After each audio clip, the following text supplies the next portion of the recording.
Mae Rhys Merian wedi gwirlo, a Dafydd y Gwas dim yn iach. Mae'r baban yn y cryd... Er bod Parc Ystrade wedi hen ddiflannu, cheiff y stadiwm eiconig hon byth mwy anghofio. Atseiniodd sosban fach o gwmpas cartref ysbrydol y Scarlets unwaith eto ddydd Sadwrn, wrth i rai o gewri'r gorffennol ddychwelyd i ddadorchuddio carreg goffa i'r hen faes rygbi enwog.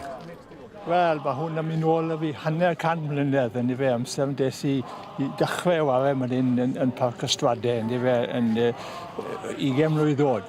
Atgofion heddi yn bleser iawn i fod yma, chi'n bod i feddwl am y blynyddau hapus hales i fan hyn yn Parc Ystrade.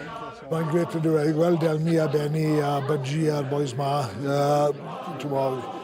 Ni disgwyl nawr a maen nhw wedi adeiladu canodd o cartrefi ma yn yr hen Stradey Park, ond pan ni'n disgwyl nôl a meddwl amdano Stradey Park, yr un peth ni'n gallu meddwl amdano yw Are'r Scarlets. Very happy memories. Coming here as a small boy with my father, with the steel workers, the men who worked in the tin industry, the miners. It was great to stand on the bank as a young boy and to play there then, 8 to 10 years later, 12 years later, 16 seasons at Stradey Park.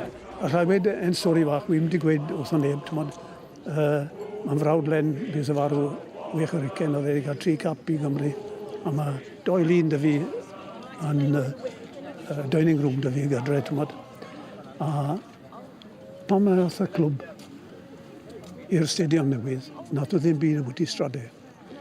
A yn sydyn iawn, mae fi'n disgwyl ar ei lunau, a meddwl beth fi, beth ti'n mynd i wneud y bwyty fe. A o'n i mewn i lot o bethau yn yr adeg ni, a dyma beth oedd e moyn. Oedd e'n caru, oedd Len yn caru Stradey. I fod yn onest, wedi wneud mwyn yn frawd. Pob un sy'n wael rygbi, chymod, oll fyd yn gwybod le oedd y Parc Ystrade. A i feddwl, chymod, bod carreg da ni fan hyn yn wedi atgofio am y dyddiau da halon i fan hyn. Fi'n sicr i fydd nifer o bobl yn dod yn y dyfodol, dod i'r hen barc bach i atgofio Stradey. Mewn cyfnod wnaeth ymestyn 130 o flynyddoedd, chwaraewyd 4,796 o gemau Scarlets ar Barc Ystrade, gyda'r tîm cartre yn ennill dros 2,000 ohonynt. Heddiw, mae'r maes yn gartre i strydoedd sy'n coffau enwau'r goreion, a'r un yn enwocach na Rhif 10, Ffordd Bennett. Fi'n byw lan ar y tyle, fi'n disgwyl lawr bob bore, a fi'n meddwl nôl am un o ddoi cais o'n ni wedi mynd drysto i gael cais bach yn Stradey, ond mae belledd yn symud mlaen. Pan mod ti ddim yn cadw dy historiaeth, mae'n drenu mawr. A beth i ni wedi gwneud fan hyn yw, ni wedi trio cadw historiaeth. A mae'r bobl sydd i gyd yn byw yn y stadiwm newydd hyn yn byw gyda historiaeth.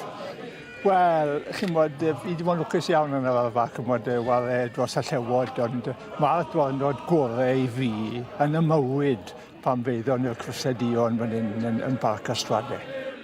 Diolch yn fawr iawn i chi i gyd am fod yma heddi. Mae'n bleser iawn i fi i fod yma, a diolch yn fawr iawn i chi gyd.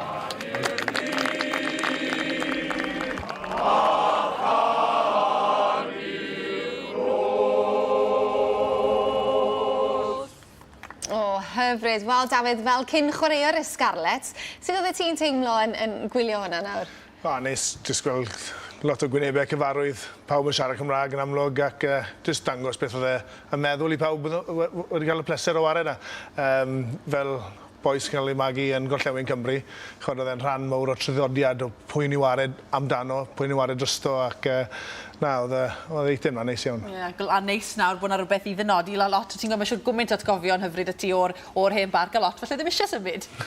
Na, fi'n cofio ar y pryd, yn anffodus oedd rhaid symud mlaen, ond lot o pobl yn gweld yn anodd i symud mlaen, oedd y lle meddwl siw gymaint o bobl, a fi'n un o'n nhw, ond oedd e'n rhan o traddodiad, siarad am gemau enfawr, meiddi'r Cryseduon, meiddi Australia fed yn 93, ac magu gyda'r teimladau yna. Un peth bach yn anffodus i rai clwbwyr. Lot o sôn wedi bod heddi am y diffyg Cymraeg sydd ar y cofeb. Dwi'n siŵr bod ti eitha siomedig dy hynny, Dafydd. Wel, sy'n ni'n fawr, chwad, fel o'n i'n gweud, fel clwb o'r gorllewin, fel boes ifenc, chwad, y mwyafrif pan o'n i'n ffodus iawn i fod yn rhan o'r carfan na, chwad, y mwyafrif o'n i'n siarad Cymraeg ac byddai'n neis bod rhywbeth yn cael ei wneud amdano fe. O, wel, i ni fel y rhaglen Gymraeg sy'n cael ei chynhyrchu yma yn Llanelli hefyd yn siomedig iawn nad yw'r Gymraeg ar y gofeb i Parc Ystradau. Fe fyddwn ni hefyd yn gwylio'r datblygiadau fe gewch chi weld y cyfan pan ddigwyddith e ar heno.